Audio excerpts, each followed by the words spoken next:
ने कितना बड़ा परिवर्तन किया। एक छोटे से जो गाय चराने वाला, पशुओं को चराने वाला व्यक्ति, उसको पकड़ लिया, मवेशी गए अपने विद्यालय विश्वविद्यालय में पढ़ाया चंद्रगुप्त को।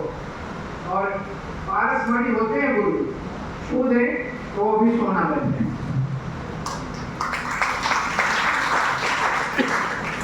शिक्षकों की भूमिका बड़ी महत्वपूर्ण रही है सनातन काल से। अभी हमारे मुख्य अतिथि महोदय सभी बता रहे थे कि गणित आदरणीय हमारे जी गणित के विद्यार्थी है, और जिसका गणित अच्छा है, चाहे वो विषय का हो और चाहे जीवन का गणित, वो टॉप पे ही रहता। गणित सही करने की जरूरी नहीं कि हम पढ़े हो जाता, यदि गणित के विषय के हम विशेषज्ञ तो जीवन के गणित का देख रहे राजनीतियों का जीवन गणित वो सब चतुर्जित यशस्वी और यशमान होते हुए चलेगा। इन सब में पुस्तकालय और पुस्तकों का अत्यंत, आप जानते हैं सनातन काल की जो धारा प्रवाहित हुई उस समय पुस्तकें नहीं होती, श्रुति के आधार पर ज्ञान परंपरा आगे बढ़ी। हम गुरु जी हैं और हमारे विद्यार्थी जो मेरे गुरु जी ने मुझे कंठाग्र कराया, मैं उनको कंठ, लेकिन समय और काल के अनुसार धीरे धीरे परिवर्तन हुआ। हमारे जितने शास्त्र हैं वेद से लेकर के भगवत गीता, पुराण, उपनिषद तक की बात आप जो करिए, रामायण महाभारत सब लिपिबद्ध, आध्यात्मिक और भौतिक सारे ज्ञान लिपिबद्ध कर दिए। और आप सब जानते हैं कि देश का पुस्तकालय कितना सुदृढ़ और कितना समृद्धवान था। नालंदा विश्वविद्यालय के संबंध में आपने सुना है कि 6 महीने तक बख्तियार खिलजी ने वहां पर आग लगाई, 6 महीने तक वहां की पुस्तकें चलती। ऐसा इतिहास साक्षी कितना समृद्धवान। और इसीलिए हमारे यहाँ जो बात कही गई कि बलदेव पूरी पृथ्वी को हमने अपना, केवल मैं अपना नहीं, अपना परिवार नहीं, केवल अपना हमारा मध्य प्रदेश नहीं, केवल हमारा देश नहीं, पूरी वसुधा विश्व को हमने अपने कौटुंब के रूप में दिया। और यह ज्ञान हमारे पुस्तकों से ही पहले गुरु के आधार पर था, ऋषि मुनियों ने दिया, और फिर पुस्तकों के आधार पर। जिसके पास भी पुस्तकें हैं मुझे नहीं लगता है कि उसको कभी कमी हो सकती, क्योंकि हम लोग यात्रा करते हैं तो हमारे बैग में 2-4 पुस्तकें एडवांस में रखी रहती है, क्योंकि पढ़ने का समय कम मिलता है। तो समय ऐसे बीत जाता है, मित्रों बता रहे हैं कि पता ही नहीं चलता, यात्रा छोटी पड़ जाती है। और आजकल तो डिजिटल का युग है, जो पुस्तक आपके पास नहीं है वो इसमें सब है, मोबाइल में सब भरा पड़ा है। पहले हम लोग पुस्तकों का संग्रह लेके चलते थे, आज कोई आवश्यकता नहीं, बोझ ही आपको बना दिया। सरकार ने उसके निगेटिव पक्ष भी विशेष करके बताए, लेकिन उसके सकारात्मक पक्ष ये है कि आप लाभ को ले सकते हैं, जितना ले सकेंगे। और हर काल में टेक्नोलॉजी तो ऐसी होनी चाहिए, मैं बार बार कहता हूँ, प्रगतिशील तकनीक जो होगी ऐसी हो जो बेकारी मिटाए। डॉक्टर ने बहुत अच्छी बात कही, टेक्नोलॉजी हो जो बेकारी मिटाए, बाकी लोगों के बीच में आते हैं वैज्ञानिक, जो विषमता को घटाए, जो समाज को प्रदूषण मुक्त मिनिमम करे, प्रदूषण ने कहा जिसके साइड इफेक्ट आने वाले हो, टेक्नोलॉजी ऐसी हो प्रदूषण मुक्त बनाए, और साथ साथ बेकारी भी समाप्त करे, बेरोजगारी बेरोजगारों की और तैयार करे। और जो सबसे बड़ी समस्या है डिजिटल युग में, आपने देखा कि एक समय माननीय प्रधानमंत्री जी ने, किसी ने कहा, नाम तो मैं नहीं लूंगा, कि 1 रुपया भेजता हूँ तो 15 पैसे जेब में जाता है, नमो नारायण। लेकिन आज माननीय प्रधानमंत्री जी जितना भेजे उतना सबके खाते में आता है, ये किसकी देन है? तो समय के अनुसार बहुत सी चीजें बदलती जा रही, और युग धर्म के अनुसार जो बदलता है वही सस्टेन करता है। डायनासोर का नाम आपने सुना है, वो क्यों चला है? वो परिस्थितियों पर्यावरण के अनुकूल अपने को नहीं डालता है, इसलिए पृथ्वी पर दिखलाई नहीं पड़ता है। काल समय युग धर्म के अनुसार अपने को परिवर्तित करते हुए आगे बढ़ना है। हमें याद है कि पुस्तकों के बारे में बाल गंगाधर तिलक ने कहा है, हम आजादी के अमृत महोत्सव मना रहे हैं, 75 वर्ष हो गए। अभी माननीय हमारे उच्च शिक्षा मंत्री जी भी परसों आए थे, कार्यक्रम विश्वविद्यालय का उद्घाटन हुआ, फिर समापन दोपहर में हुआ। आजादी के अमृत महोत्सव को याद कर रहे हैं कि आने वाला जो 2047 है उसमें कोई भी उपनिवेशवादी प्रवृत्तियों का जो भी प्रतीक हो, कल आपने देखा है लोकसभा के बहुत से गुलामी काल के जो कानून जो बदलते जाते, तो जो दासता के प्रतीक हैं, चाहे वो शिक्षा के क्षेत्र में हो या अन्य क्षेत्र में, उन सबसे हमको 2047 तक जब हमारा देश 100 वर्ष मनाए तो हम मुक्त रहें। इसलिए कहा गया साबित जाएगी मुक्त रहें। केवल मुक्ति उससे नहीं कि हम जीवन से मुक्ति लेते, यहाँ पर रहते हुए ऐसी मुक्ति जो हमें बेटियों में डालती है, उससे हम बाल गंगाधर तिलक की बात मुझे याद आ रही है। आजादी के अमृत महोत्सव में उन्होंने कहा है कि मुझे नर्क में भी भेज दीजिए और पुस्तकें मुझे दे दीजिए तो मैं स्वर्ग में बना। ये पुस्तकों का मतलब आप तो जानते हैं चीनी यात्री भविष्यवाणी है, क्योंकि आप सब लाइब्रेरी साइंस के हैं तो आप सब बड़ी रुचि रखते हैं। अभी मैं सोच रहा था ये तो सब वैज्ञानिकों का लाइब्रेरी साइंस वाले सब बैठे के सामने क्या बोल सकता है। भविष्यवाणी का नाम आप लोगों ने सुना है, जो चीनी यात्री आया था बौद्ध धर्म का न्यायिक। जब वो यहाँ जाने लगा तो पुस्तकों को नाव में भर करके ले जाना और उसको पहुंचाने के लिए यहाँ की जो राजसत्ता थी कुछ पहरेदारों को साथ में ले जाता, सामान उठाने और रखने। एक स्थान ऐसा आया,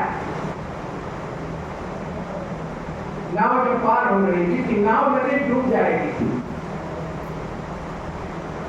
अब भारत की देखिए, भारत की वो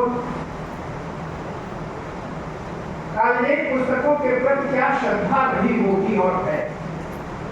जब जगमगाई नाव लगा कि पुस्तकें बहुत है, इसके कारण डूब सकता है, तो हमारे देश के वो वीर वीरांगना है जो उनकी सुरक्षा में थे और उनके साथ में सामान की सुरक्षा के लिए अथवा ले जाने के लिए वो नाव पुस्तक में डूबे, उन्होंने अपने को पूरा दिया, अपने को अपनी जान दे दी। उस समय कितना महत्व हमारे देश में पुस्तकों का रहा कि प्राण से भी ज्यादा हम पुस्तकों को महत्व देते हैं। और आप देखिए इतिहास के जब आप झरोखे में जाएंगे तो किसी काल में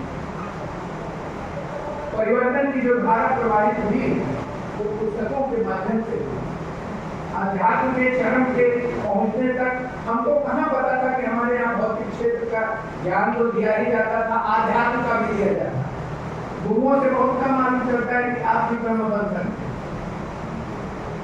आत्मोत्सर्वभूते से कहाँ से मैं बोल रहा हूँ, सर्वभूत इसे रताए मैं कहाँ बोल रहा हूँ, किसी पुस्तक से तो लिया गया जो काली पुस्तक है। अभी हमने बलदेव को प्रमुखों की बात कही, तिरुवंतम विश्वमार्यम सर्वे भवन्तु सुखिनः, ये सब बातें कहाँ से, सब पुस्तकों से मुझे पता चला। लेकिन अगर ये पुस्तकें न होती तो आध्यात्म की जो सीढ़ी है जिसे हम सारी दिशाएं दिखाई जाती है, कि हमारा गुरु जब प्रश्न करता था अपने शिष्य से कि बताओ पंडित को लोग अच्छी बात है, क्योंकि उस समय इसके डेवलपमेंट डॉक्टर हमारे चला रहे हैं, वोकेशनल चला रहे हैं। उस समय इसके डेवलपमेंट और वोकेशनल अलग से नहीं चलाया जाता, सारे विषय में एक सब होता। आप प्राचीन काल के ग्रंथों का अध्ययन करिए तो सब में इसकी कोई बेरोजगार नहीं होता था, सब रोजगार योग करेगा। और ये अंग्रेजों के आने के पहले तक ही व्यवस्था है, तो अंग्रेज जब आए तो उसके बाद ही व्यवस्था पूरी देखे। तो अब तो हम लोग हर चीज के लिए स्पेशलाइजेशन जनरलाइजेशन में शिक्षा बार कहता हूँ। भारत सरकार की बड़ी जो कहते हैं कि ड्रीम प्रोजेक्ट है स्किल डेवलपमेंट और हमारे वोकेशनल कोर्स, जिसके डायरेक्टर प्रोफेसर सुरेंद्र सिंह जी हैं, बड़ा अच्छा काम कर रहे हैं, बहुत नवाचार। आप चर्चा करिएगा, देखिएगा। 2015-16 से आप चला रहे हैं, मैं 15-16 में आया हूँ तो आपने वो कोर्सेज जो आप एनईपी में आया है डॉक्टर साहब चर्चा करिएगा, बहुत पहले से शुरू कर दिया। उसका कारण था कि वह प्रयोग धर्मिता अपने लोगों को चित्रकूट में भारत रत्न राष्ट्रपति नाना जी के साथ काम करने का अवसर मिला था, तो वहाँ सीखने को मिला जो भारत सरकार अब लागू कर रही है। तो हमारे प्रोफेसर सुरेंद्र सिंह जी उसको आगे बढ़ा रहे हैं। तो उस काल में स्किल डेवलपमेंट और वोकेशनल के लिए अलग से नहीं, सब एक ही साथ, और उसका प्रवाह सतत आगे बढ़ता है। किसी भी विषय पर जब हम चिंतन करें किसी संगोष्ठी में, तो हमें सनातन काल की विरासत का ध्यान रखते हुए वर्तमान जो चुनौतियां हैं, वर्तमान जो चुनौतियां आपके आने वाली है, और हमारे युवाओं को कैसे वो जो हमारे रंगनाथन जी का चिंतन रहा है कि भविष्य में हमारे विद्यार्थी अपने लाइब्रेरी साइंस के पुस्तकों के माध्यम से एक हाथ में विद्यार्थी के ज्ञान हो तो दूसरे को हमको नहीं लगता लाइब्रेरी साइंस में कोई बच्चा बेरोजगार रहता, उसको कहीं कहीं तुरंत रोजगार मिल जाता है। लोग पूछते हमें लोग पूछते कोई लाइब्रेरी साइंस कम्युनिटी में डॉक्टर साहब के साथ मैंने सोचा कि और लोग मिल जाए कि और रखने के फैकल्टी में मिलते ही नहीं। आप सोचिए कितना उपयोगी आपका विषय है। बहुत बहुत मैं बधाई इस बात के लिए देता हूँ कि पुस्तकों के माध्यम से डिजिटल के युग में परिवर्तन की धारा कहीं जा रही तो वो लाइब्रेरी साइंस से ही जा रही है, उसी तरफ जा रही है। और कहीं भी चाहे नैक के लीजिए चाहे यूजीसी लीजिए या जितनी भी कमेटियां आती हैं, आने वाले वो पहले लाइब्रेरी के बारे में पूछते, उसका मुख्य कारण है कि जिसके पास लाइब्रेरी नहीं होगी, जैसा डॉक्टर साहब कह रहे थे, उसके पास फोकस, क्योंकि सारे ज्ञान का स्रोत अब ये भी लाइब्रेरी में आ गया, मोबाइल डिजिटल के कारण सब उपलब्ध हो जाता है। और दोनों के बिना काम नहीं चल सकता, चाहे वो डिजिटल हो और चाहे वो भौतिक फिजिकली, दोनों रखने की आवश्यकता है। क्योंकि बख्तियार खिलजी अभी कहीं गए नहीं, वो साइबर पर कितने आक्रामक रूप में आक्रमण कर रहे हैं आप देख रहे हैं, रोज कुछ न कुछ घटना आपके देखने में आ रही है। तो उन चुनौतियों को कोई ऐसा बख्तियार खिलजी फिर न आ करके आए, लेकिन हमारी साइबर सिक्योरिटी ऐसी हो, हमारे साइबर क्राइम पर इतना बड़ा हमारा उपाय, समस्या नहीं समाधान हम ऐसा दें कि आने वाला समय हमको कोई भी आक्रामकता उससे प्रभावित न कर सके, चाहे वो आंतरिक हो और चाहे बाह्य हो। मैं आप सबको बहुत बहुत बधाई देता हूँ कि श्री रंगनाथन जी के श्री रंगनाथन जी के जन्म जयंती के अवसर पर ये आयोजन प्रोफेसर एस एम बागी जी, डॉक्टर सत्यप्रकाश जी और इनकी पूरी टीम ये जो आयोजित कर रही है। मुझे लगता है कि आप लोग इस बात के बाद मुझे जानना है कि मेरा 8 वर्ष पूरा हो गया, 8 साल बहुत होता है। हमारे साथियों को मैं बहुत बहुत धन्यवाद देता हूँ, बहुत सहयोग किया है। ये आप किसी पे 2 दिन का जो है आगे वो रखते रहिए, क्या संगोष्ठी यही डेट ठीक से करना हर साल आपको मालूम रहेगा डॉक्टर त्रिपाठी जी कब कर रहे हैं, वो तो साल में पहले निश्चित रहेगा कि आपको जाना ही, आपको आना ही। आज से थोड़ा समय पीड़ित हूँ, 3-4 दिन से पीड़ित हूँ, लेकिन काम कहाँ बंद होता है। तो काला चश्मा लगाया था, आप लोगों के सामने आए तो हमने कहा थोड़ा गाड़ी लगाया है, लेकिन छोटा होता है। तो आज से आप लोग भी सावधानी रखिएगा, इसमें बहुत तेज प्रकोप चल रहा है, बहुत सावधानी की जरूरत है। आप सबको शुभकामना, खूब आनंद से यहाँ घूमिए टहलिए और आरती शाम को देखिए। हमारा बायो डिजाइन सेंटर बहुत अच्छा है, भारत सरकार का ऐसा इतना बढ़िया काम हुआ है कि आप देखेंगे तो आपको लगेगा कि देश में विश्वविद्यालयों में जो समसामयिक चुनौतियाँ हैं उनका समाधान शिक्षा के माध्यम से कैसे किया जाता है। डॉक्टर सुरेंद्र सिंह जी आपको दिखाएंगे, बताएंगे यहाँ के बारे में। हमारे बायो डिजाइन के प्रोफेसर संधू साहब, सहयोग में हमारे बायो साइंस के ही दोनों प्रोफेसर आचार्य हैं, ये भी जिसके डीन और हमारे हेड सभी साथी बैठे हुए हैं। बायो डिजाइन के ही, बायो साइंस के ही तीनों प्रोफेसर बैठे हैं, जो प्रोफेसर अखिलेश पांडे जी और प्रोफेसर राजीव जी, प्रोफेसर सुरेंद्र सिंह जी। तो आप अवश्य देखिएगा, यहाँ भेड़ाघाट घूमिए जो विश्व प्रसिद्ध है, और भी स्थान है, पहले आध्यात्मिक और भौतिक रूप से थोड़ा निसर्गजन्य क्षेत्र है, बहुत सुंदर है। मैं चित्रकूट से आया था, चित्रकूट का जो नाम सुने होंगे, बहुत ही प्रकृति जन्य और आध्यात्मिकता से पूर्ण संस्कार में क्षेत्र है। वहाँ से अच्छा मुझे कहीं नहीं लगता, लेकिन यहाँ भी मन लगने लगा क्योंकि सब कुछ यहाँ ईश्वर ने दिया है, सारी चीजें दी है। और यहाँ भी घूमिए और 3-4 दिन बाद में पहुँच रहा हूँ तो चित्रकूट भी आइए, वहाँ भी टहलने के लिए आइए, आप जैसे घंटे बहुत आप सबको आनंद करिए। भारत माता की जय। धन्यवाद सर।